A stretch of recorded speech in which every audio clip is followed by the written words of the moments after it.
ولا قوة إلا بالله العلي العظيم. أعوذ بالله السميع العليم من الشيطان اللعين الرجيم. بسم الله الرحمن الرحيم. الحمد لله رب العالمين، والصلاة والسلام على أشرف الأنبياء والمرسلين حبيب إله العالمين سيدنا ومولانا أبي القاسم محمد. اللهم صل على محمد وآل محمد وعلى أهل بيته الأطيبين الأنجبين، ولعنة الله على أعدائهم أجمعين. أما بعد، فقد قال الله الحكيم في الذكر الكريم: أعوذ بالله من الشيطان الرجيم. وسيعلم الذين ظلموا أي منقلب ينقلبون. صلوات. صلى على محمد وآل محمد. السلام عليكم ورحمة الله. All the Mu'mineen are aware of the devastating earthquake which has hit Pakistan, Afghanistan and India, and which has also resulted in over 260 casualties. Whenever there is such phenomenon, earthquake, flood, hurricane, or this type of so-called natural disasters, those who believe in God and those who do not believe in God both join hand in hand and drag God in the court and hold him responsible for that. The first question is, those who do not believe in God, if you don't believe in God, then why do you blame God? Second point is, those who believe God, definitely they have the right to ask questions. So what's the correct answer? Who is responsible for 260 people's precious lives? Life is so precious, life is so sacred in Islam that Allah subhanahu wa ta'ala says, if you kill even one human being, innocent human being, as if you've killed the whole humanity. And if you save one person's life, as if you've saved the entire mankind. So first of all, we need to really think about this issue and about the words which are being used to describe this type of phenomenon. Usually it is called natural disaster. It is called natural disasters, but in religious terminology, natural disasters mean acts of God. So is it true? Is it correct term to use for this type of issues, this type of mishappenings? Recently, I was doing some research about this topic, and I came across to a very beautiful point.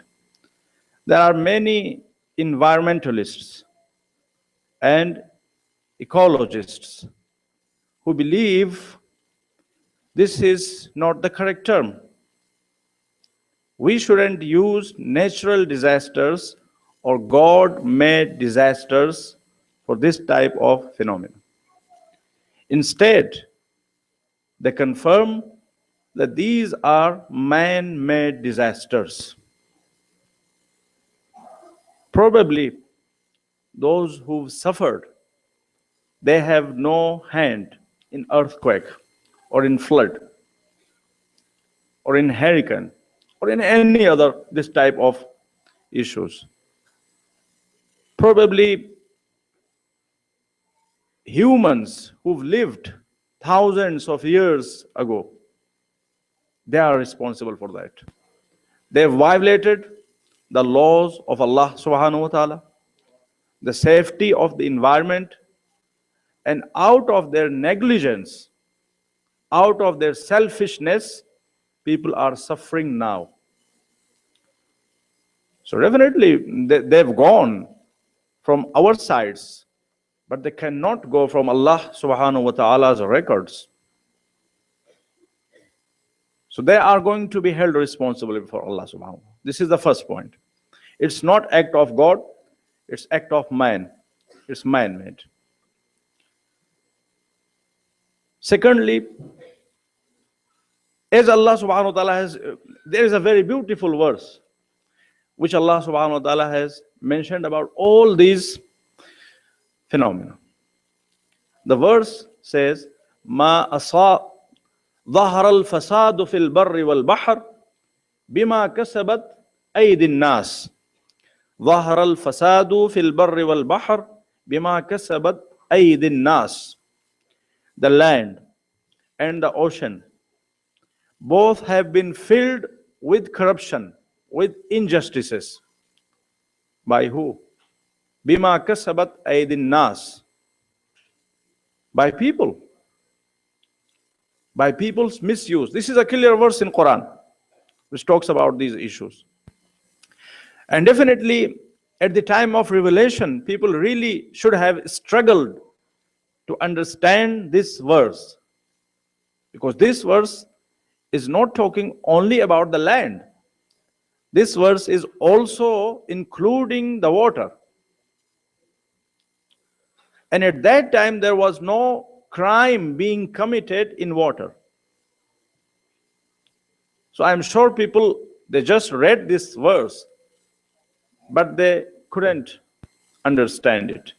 But now, at this time, every person who is sitting here, they can easily understand and comprehend the meaning of this verse. ظهر الفساد في البر والبحر. Land and ocean both have been filled with the injustices as the result of human beings' violations, selfishness, greed, and corruption. The ocean is equally being used to kill innocent people, like the land. All the multinational companies, they are polluting the water and affecting the marine life. In the same way, they are affecting those people's lives who are living on this land. So Allah subhanahu wa ta'ala has clearly stated, ظهر الفساد في البر والبحر بما كسبت أيدي الناس. This is first point. Second point, if you just look, one time I did another research about different countries where earthquakes and this type of so-called natural disasters take place. And I found out in the developed areas,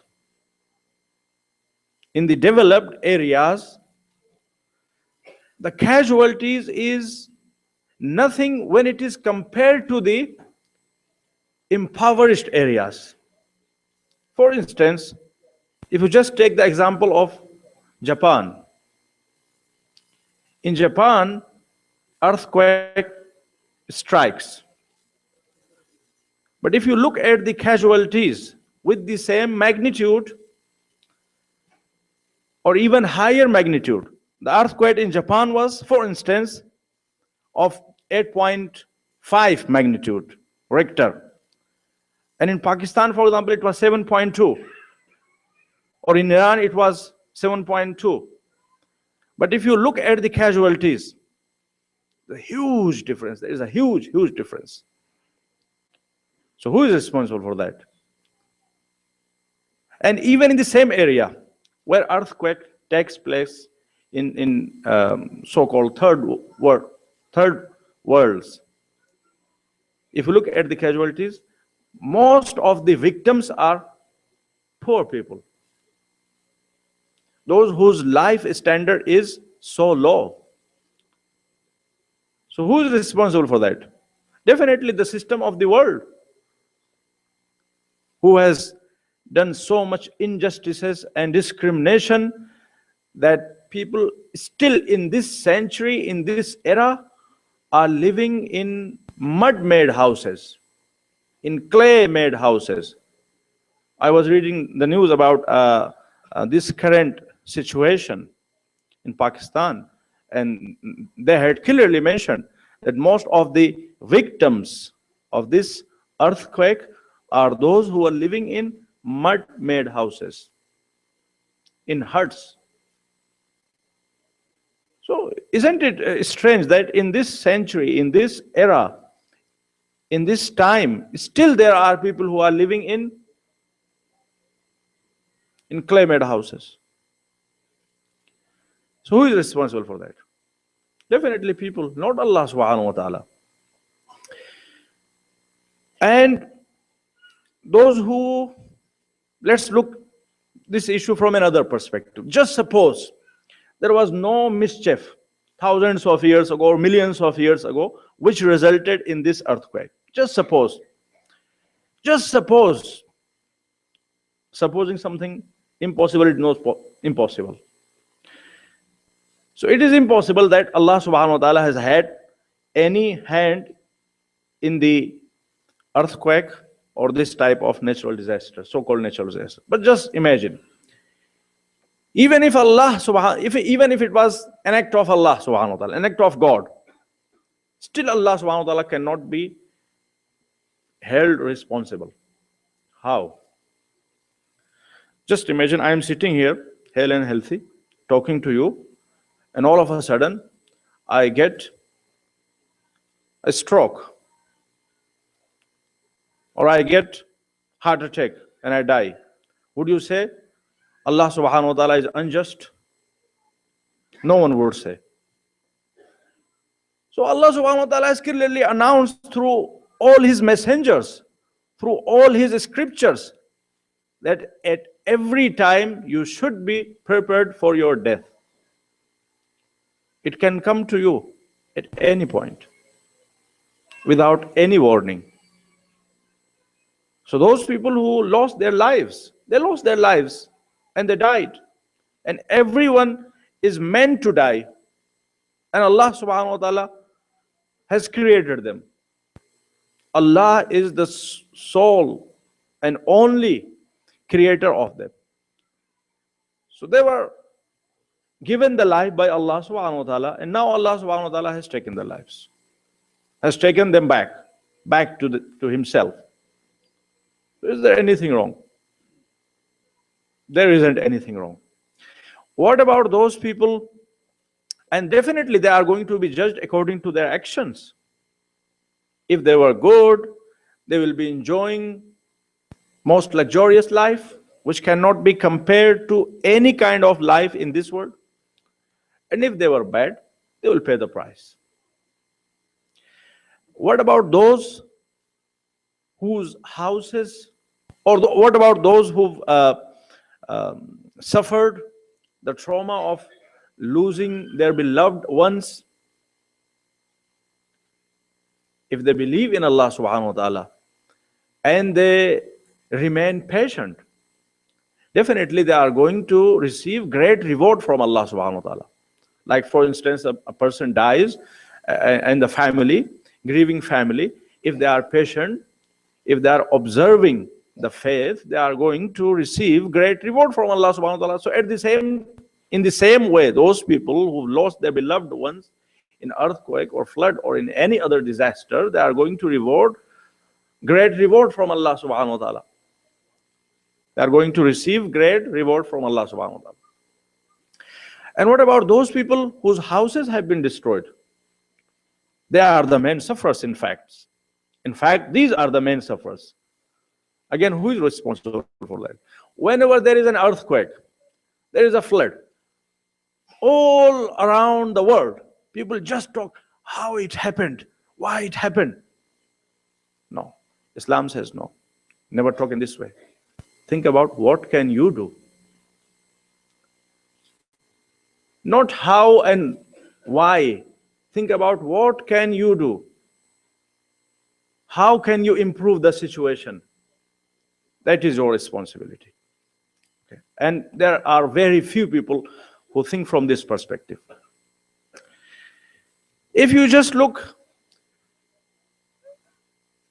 at the Iranian earthquakes example, a few years ago there was an earthquake, a very, very devastating earthquake in Iran. There is a city called Bam in the province called Kirman. There was an earthquake, and out of that earthquake, over 26,000 people lost their lives, and 30,000 people got injured. One of the biggest earthquakes. So those who passed away, they passed away. Allah subhanahu wa ta'ala took them back. And those who remained in this world after suffering from injuries, they received best treatments. And if you go to that region now, you will be shocked. Previously, the houses were really in poor condition. But if you go now, you will see big buildings, most advanced anti-earthquake buildings have been built there. And those people who were supposed to suffer and go here and there and remain homeless for years, within months they were provided the best possible houses. And all are happy now. But what happens in Pakistan? If a person loses his or her house or residence, there is no one to look after them. There is no one to care for them. So that is real suffering. And definitely the governments are responsible for that. And if you read Islamic jurisprudence, you will clearly see if something such as earthquake or any other so-called natural phenomenon takes place, Islamic government is fully responsible to provide them better life than they were enjoying before. And if people are not fulfilling their responsibilities, definitely Allah subhanahu wa ta'ala cannot be held responsible for the mischief or for the tyranny or corruptions made by people. But Muhammad wa ali Muhammad salawat. Muhammad wa ali Muhammad.